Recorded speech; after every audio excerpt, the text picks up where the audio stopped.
الم تر الی الذی حاج ابراہیم فی ربہ، کیا تم نے اسے نہیں دیکھا جس نے جھگڑا کیا ابراہیم کے ساتھ ان کے رب کے بارے میں، ان آتاہ اللہ الملک، اس بات کے اوپر کہ اللہ نے اسے بادشاہی دی تھی. یہ نمرود کا ذکر آ رہا ہے اور اللہ تعالیٰ نمرود کی بادشاہی کو اپنی طرف منسوب کر رہا ہے، اس کی ملوکیت کو، کہ ہم نے اسے اس لیے ملک دیا تھا کہ وہ ہمارے مقابلے پہ کھڑا ہو جاتا اور ہمارے پیغمبر سے ہماری ذات کے بارے میں جھگڑا کرنا شروع کرتے تھے. لہذا یہ جو لوگ کہتے ہیں نا جی کسی کو بادشاہ اگر بنایا گیا تو وہ اللہ نے اسے حکومت دی ہے نا، تو وہ اللہ نے حکومت تو فرعون کو بھی دی، نمرود کو بھی دی، اور اللہ نے حکومت ابو بکر، عمر، عثمان و علی کو بھی دی، لیکن زمین آسمان کا فرق ہے. دونوں طرف اللہ نے حکومت دے دی ہے. سورہ ال عمران میں ہے کہ یہ ملک اللہ کا ہے، اللہ جسے چاہتا ہے ملک دیتا ہے، جسے چاہتا ہے چھین لیتا ہے. پھر اللہ تعالیٰ نے صاف فرمایا وَتُعِزُّ مَن تَشَاءُ وَتُذِلُّ مَن تَشَاءُ، جسے چاہتا ہے عزت دیتا ہے، جسے چاہتا ہے ذلیل کرتا ہے. کئی لوگوں سے حکومت لے کے ان کو عزت دے دیتا ہے، حسین ابن علی، اور کئی لوگوں کو حکومت دے کے ذلیل کر دیتا ہے، یزید ابن معاویہ. اللہ کہتا ہے میں دیتا بھی ہوں اور لیتا بھی ہوں، اور عزت بھی دیتا ہوں اور لیتا ہوں.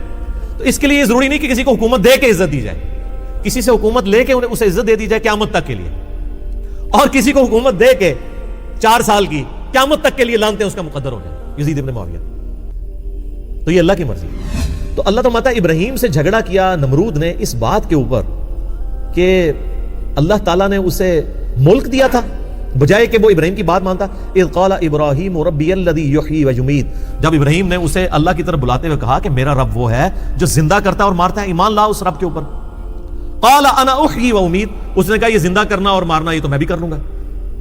لیکن اگر کہانی کرائی، جس طرح مولوی بھی کہانی کرا دینے، آپ انہیں کہنا کہ یہ بات کا حوالہ کہیں تو اور سے اور بات کر دیتے ہیں، وہ بات ہی کچھ اور ہو رہی ہوتی ہے، اس کا جواب کچھ اور دے دیتے ہیں. تو اس نے بھی یہ کہانی کرائی، اس کی ڈیٹیل قرآن نے سکپ کر دی ہے. لیکن وہ ہمیں روایتوں کے اندر ملتا ہے کہ اس نے 2 قیدی منگوائے. ایک قیدی وہ تھا جس کے لیے سزائے موت کا حکم تھا، اور دوسرا قیدی وہ تھا جس کا جرم ثابت نہیں تھا. اس نے کیا کیا کہ جس کو سزائے موت تھا اس کو چھوڑ دیا اور دوسرے قیدی کو سزائے موت دے دی. اس نے کہا دیکھو میں بھی زندگی دیتا ہوں اور موت دیتا ہوں. حالانکہ یہ کہانی کرائی تھی اس نے. اس زندگی موت دینے سے مراد یہ تو نہیں تھا.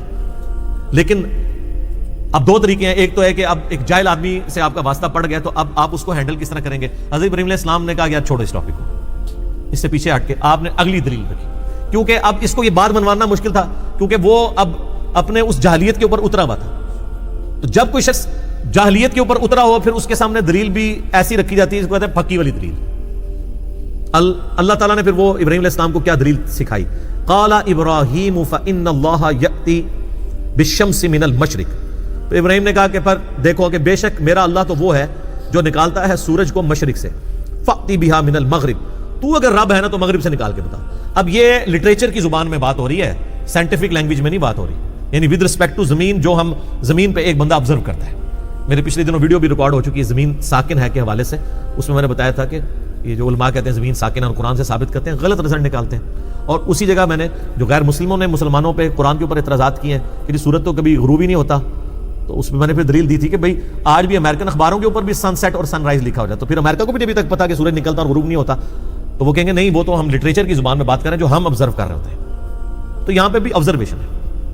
تو اللہ فرماتا ہے فَبُهِتَ الَّذِي كَفَرَ، ہکا بکا رہ گیا وہ کافر. اس کے جواب میں کہاں سے نکال سکتا تھا وہ؟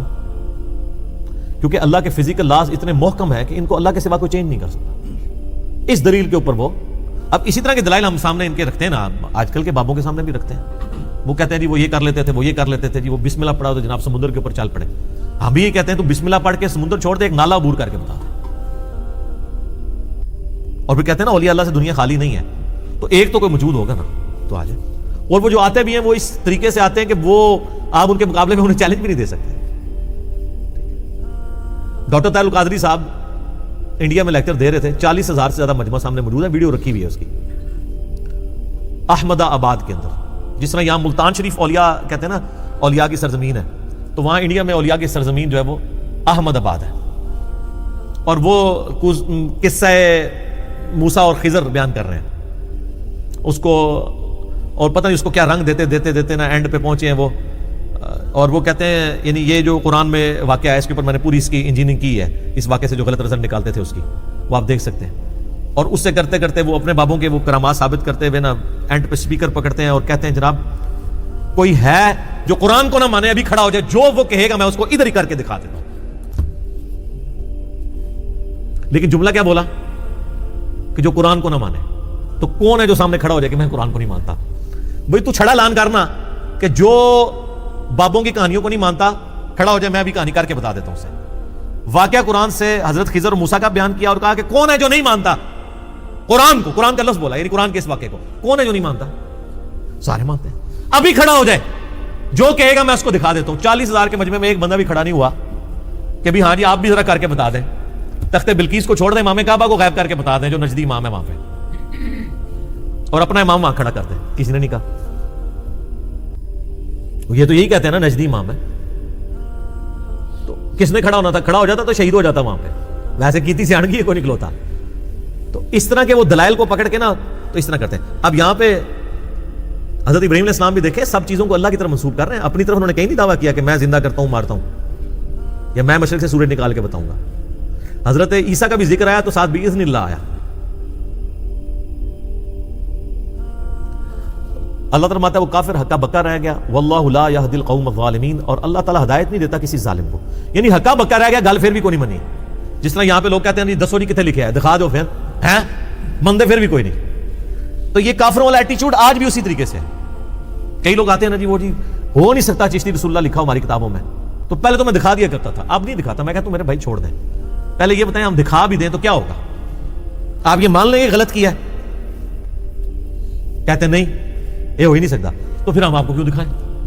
ہم نے دکھانا تو اس لیے تھا کہ آپ مان کے بابوں سے توبہ کر لیتے. اگر آپ نے اس کے بعد بھی کرنا ہے نمرود والا ایٹیچیوڈ رکھنا ہے کہ ہکا بکا رہ جانا ہے, یہاں کسی کو والا بتا دینا, وہ مولوی کے پاس جانا نا, کہتے ہیں اے کنے دسے تانوں, وہ جواب دے دو کنے دسے تانوں.